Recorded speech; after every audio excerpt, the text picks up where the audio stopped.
केंद्र में फिर गिर सकती है नरेंद्र मोदी सरकार। जी हां दोस्तों, इस वक्त की बड़ी खबर निकलकर नरेंद्र मोदी सरकार को लेकर आ रही है।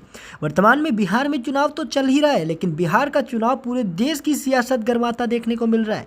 इस बार बिहार में चुनाव तो हो रहा है, लेकिन एनडीए सरकार जो कि 3 पहियों पर चल रही है, जिसमें चंद्रबाबू नायडू, नीतीश कुमार और बीजेपी 3 पार्टियां मिलकर केंद्र की सरकार चला रही हैं। तो ऐसे में अगर नीतीश कुमार पलड़ा छोड़ देते हैं तो केंद्र सरकार गिर सकती है। जी हां दोस्तों, इस वक्त की बड़ी खबर बिहार से आ रही है। बिहार के अंदर जिस प्रकार से लगातार प्रशांत किशोर ये दावा कर रहे हैं कि नीतीश कुमार की पार्टी को 25 से सीट कम आएगी और वो इस बार सरकार तो क्या बल्कि एनडीए में भी नहीं रहेंगे, लेकिन अगर ऐसा कुछ होता है तो दोस्तों आप सोच भी नहीं सकते कि देश की सियासत ही बदल जाएगी।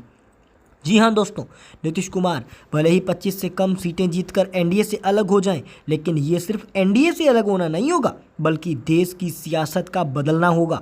देश में केंद्र सरकार यानी नरेंद्र मोदी सरकार गिर जाएगी। जी हां दोस्तों, इस वक्त की बड़ी खबर निकलकर ये आ रही है कि सूत्र बताते हैं कि नरेंद्र मोदी सरकार किसी भी समय गिर सकती है। नीतीश कुमार हाई लेवल की मीटिंग कर रहे हैं। हाई लेवल की मीटिंग इसलिए की जा रही है कि जिस प्रकार से नीतीश कुमार का कद घटाया गया है, उन्हें मात्र 101 सीट लड़ने के लिए दी गई है, बड़े भाई की भूमिका में उन्हें नहीं रखा गया।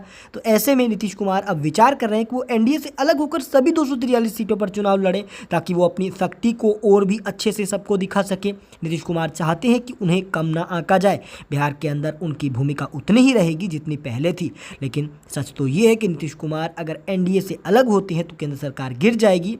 अगर वोटों का गणित जाने या सीटों की लोकसभा सीटों का गणित जाने तो 543 में से 272 सीट बहुमत का आंकड़ा है, लेकिन बीजेपी के पास 240 सीट है। दो पहिए नीतीश कुमार और चंद्रबाबू नायडू लगातार इस सरकार को बचाए हुए हैं, लेकिन अगर इसमें से एक भी पहिया हटता है तो सरकार डगमगा जाएगी और केंद्र की सरकार गिर जाएगी। हो सकता है मध्यावधि चुनाव हो जाए या नीतीश कुमार अगर इंडिया गठबंधन में शामिल होते हैं तो हो सकता है कि इंडिया गठबंधन की सरकार बन जाए। आपको क्या लगता है? कमेंट करके हमें जवाब दें। वीडियो को लाइक, चैनल को सब्सक्राइब करना बिल्कुल फ्री होता है, जरूर करें।